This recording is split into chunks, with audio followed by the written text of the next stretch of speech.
来讲，每一堂课之前都会看我这个单元会需要哪些学术单字，就是先做一张，然后会印好给学生，然后自己也先准备好，因为那些我也不熟悉啊，那些英文我也不熟悉，对啊，然后就开始掰啊。后来有一种比较好的做法就是动手做啦，小组动手做，然后请他们发表这样子。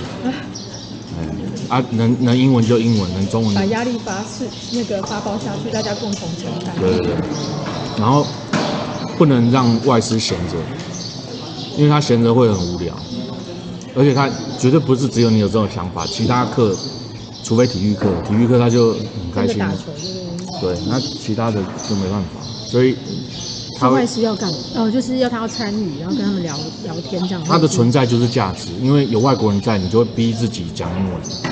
不管老师或学生，对，所以它的价值在这边，对。所以我听到很多在讲他做双语，但是只要不是每个礼拜都要做的，那都一场秀而已。比方说一学期2次，我就好好准备演2次戏就好。但是你每个礼拜的，你真的受不了，没办法，都是很痛苦。那外师是真的人。他是一个人，他是一个有情绪的人，他是一个有情绪，而且他是一个离乡背景，很陌生的一个人，所以你不能忽略这一点。对，所以这是很困难的事情。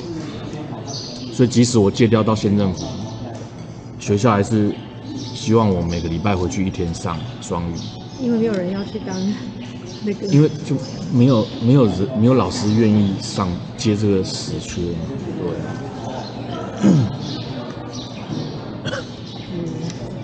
所以很痛苦，不过还好啦，就这样。那就这学期也是上，而且我双语上3种课，就是我地球科学上了1学期，上学期上海洋，这学期上国际移动，都不一样的课。有这学期是弹性课程，之前海洋是校定必修，然后地球科学是固定必修。为什么不延续啊？延续不是会就是你比较好备课？延续，就你就一直固定开那个课？没有，因为不同班啊，因为在上固定必修的时候，我是教务主任啊，角色不一样啊。上学期我是课督上海洋，但是后来我想说我都不要，全部都不要上。要么就是，要不然他下学期计划有一个国际移动，我就说那你找屏东大学上，找人帮我上。他说不行啊，那我说，可是我最多支援一节或2节，那你要我1节国际移动，如果额外还要加海洋，我备课量会很大啊，我受不了。他说国际移动一定要上，照计划上，那就只好上这个，所以没办法。对啊。是双语的计划。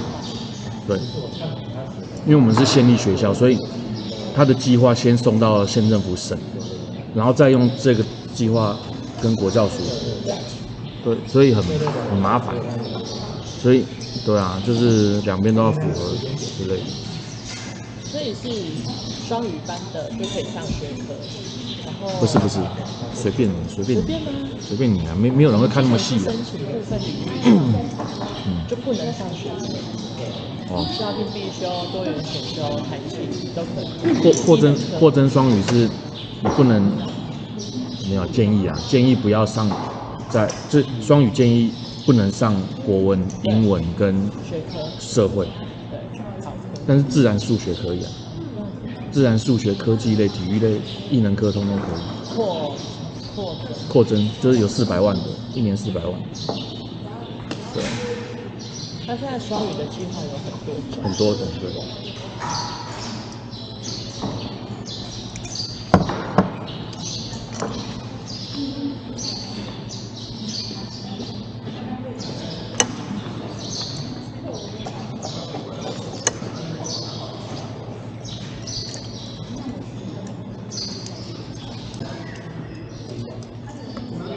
然后我们也换过外师。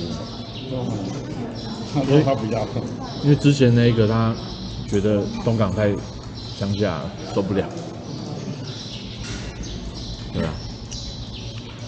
劝他学台语，双语不能台语跟国语不行。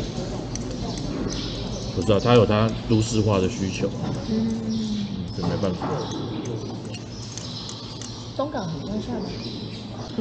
会去高雄学习。屏东市就有了，对啊，是那我们到屏东市很不方便，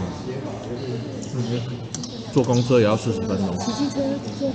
他不会骑机车，你脚踏车不会骑。啊。所以他们生活面真的要人去顾他，生活面、租房子那些。应该是只有他这样吧？难道其他外师都？其他外师都会遇到租屋的那些。哦，租屋。对。租屋啊，或者。天哪，等于跟他合作，你们学校方就要处理他1整年的食宿问题，这样子。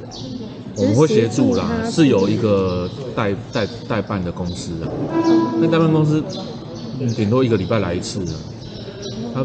他远水救不了近火，那有问题都是问我们，当然是问我们。那他是赚钟点费而已？没有，他是月薪。